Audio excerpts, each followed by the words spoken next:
Welcome back to We Do Group's Winter Wonderland, where we're tackling some of your finance, recruitment, and just Christmas topics every day through December. So we've had a question, clients doing some interviews. Yeah. What is the best question to ask a candidate during an interview? It's a toughie. It is a tough one. I've got while you think, I've got a story. I got one. A client of mine used to ask a question which he thought was the best. He asked it on every single one. It is, what is the thing about you that you don't want me to know? And then people would come up with like a half cobbled together story and go, no, not that one. And he'd dig and he'd dig and he'd dig. And the guy was ex-PE and he was quite a tough cookie. And he would just go until someone would give them something that he could see made them like squirm in their face and goes, cool, that's the answer I was looking for. And I had another client, actually, a finance director, and he would always, as the interview was finishing, they'd leave the table and he'd go, oh, by the way, what's 25 times 25? Just to see how people would think. And I think that's a really, really cool way. Really interesting. A test of mental strength. I like that. One of my clients used to ask there's a few questions they asked. How many toasters are in the UK? Or how many lawnmowers are in the UK? Or, I like this one, how many tennis balls can you fit in a 747? And there is a right answer, but it's how you work that out.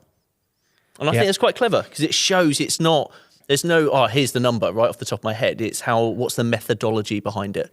Oh, I don't know how I feel about this abstract stuff because I think some people are brilliant. It throws some people as well, doesn't it? But their brain doesn't work in that way. So like, if we were recruiting people for We Do Group, do we need people that are abstract thinkers in that way? I don't know if it... But if someone struggles with that question, it doesn't mean they're not great. It just means they struggled with that question. Yeah, right. It's interesting to see how people cope with it, I guess, isn't it? I guess my point on that, is it a non-important question that may negatively impact my impression of that person?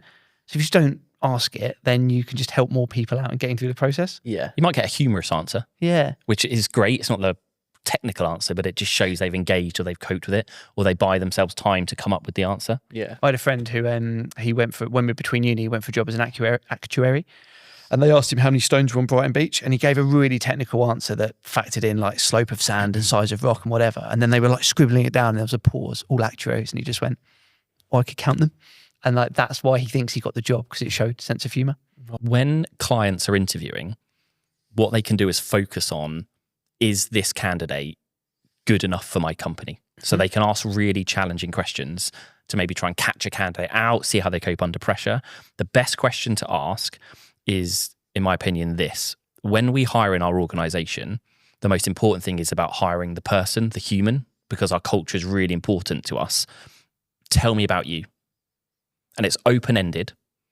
You can interpret that from a career perspective, a personal perspective, so you're not guiding them. And it gives them a platform to talk. And it settles a candidate down, which means that they can genuinely be them. And what you want to do in an interview is get someone to just be them, because that's the person that's going to turn up. You don't want someone under a pressured environment or someone who's trying to be something else. So just say to them, George, tell me about you. Great question. Al, I've got a question for you. Yeah. Christmas pudding or cheese and crackers?